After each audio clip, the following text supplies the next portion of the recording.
Assalamualaikum warahmatullahi wabarakatuh. Perkenalkan, nama saya Ida Marsida, kelas 10 IPA 6. Kali ini saya akan membuat video presentasi sejarah Indonesia tentang Kerajaan Demak.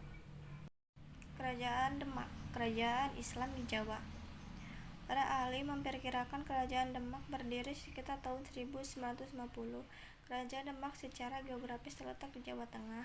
Kerajaan Demak merupakan kerajaan Islam pertama di Pulau Jawa yang pada awalnya muncul. Kerajaan Demak mendapat bantuan daripada Bupati Jawa Pesisir, Jawa Tengah, dan Jawa Timur yang telah Islam sebelumnya. Demak bernama Bintaro dalam pasal atau bawahan Kerajaan Majapahit. Berikut faktor yang mendorong berdirinya Kerajaan Demak. 1. Jatuhnya Malaka ke tangan Portugis yang menyebabkan para pedagang Islam mempersinggah dan pedagang baru misalnya di Demak. 2. Raden Patah. Pendiri Demak masih keturunan Raja Majapahit Sriwijaya V. 3. Raden Patah mendapat dukungan daripada wali yang sangat terhormat. 4. Banyak didapati pesisir yang tidak puas. 5. Mundurnya dan runtuhnya Kerajaan Majapahit dan mendukung Raden Patah. 6. Pusaka Kerajaan Majapahit sebagai lambang pemegang kekuasaan diberikan kepada Raden Patah. Dengan demikian, Kerajaan Demak merupakan kelanjutan dari Kerajaan Majapahit dan bentuk baru. Raja-raja yang pernah merintah di Kerajaan Demak antara lain Raden Patah 1950 sampai 1918 Dipati Lunas 1918 sampai 1521 Masehi dan Sultan Tenggoro 1921 sampai 1948 Masehi. Raden Patah adalah raja pertama Kerajaan Demak bergelar Sultan Alam Akbar Al-Fatah. Pada masa pemerintahannya Raden Patah, Kerajaan Demak berkembang dengan pesat, dikenali memiliki daerah pertanian yang luas sebagai penghasil bahan makanan terutama beras. Kerajaan Demak tumbuh menjadi kerajaan maritim karena letaknya di jalur perdagangan antara Malaka dan Maluku. Oleh karena itu, Kerajaan Demak disebut sebagai kerajaan agraris maritim.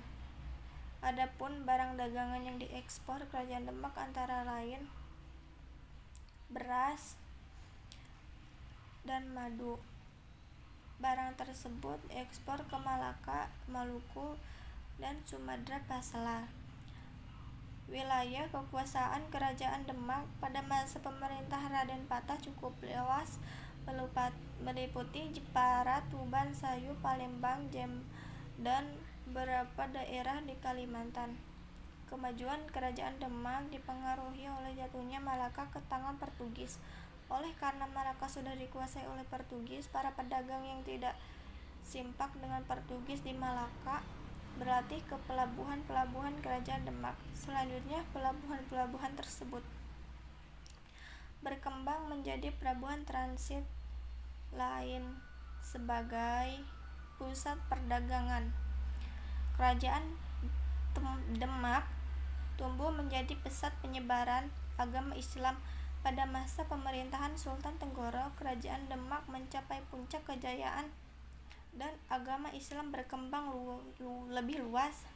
Sultan Tenggoro dilantik menjadi Raja Demak oleh Sunan Gunung Jati dengan gelar Sultan Ahmad Abdul Arifin.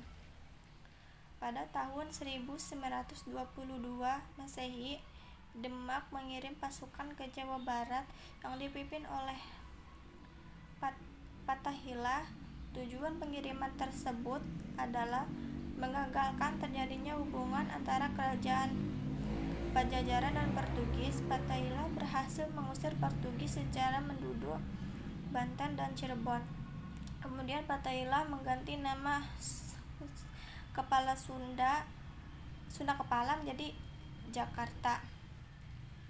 Jayakarta. Peristiwa tersebut terjadi pada tanggal 22 Juni 1927. Kemudian tanggal 22 Juni diperingati sebagai Hari Jadi Kota Jakarta. Salah satu hasil peninggalan budaya Kerajaan Demak adalah Masjid Agung Demak yang terkenal dengan salah satu yang terbuat dari pecahan kayu atau tatal. Oleh karena terbuat dari pecahan kayu, tiang tersebut diberi nama tatal. Penggunaan Masjid Agung dipimpin oleh Sunan Kalijaga. Di Ponegoro, masjid ini Sunan Kalijaga meletakkan dasar-dasar pengayaan singketan yang tujuannya menyebarkan tradisi Islam. Tradisi tersebut sampai sekarang masih berlangsung di Yogyakarta dan Surakarta. Sekian, terima kasih. Wassalamualaikum warahmatullahi wabarakatuh.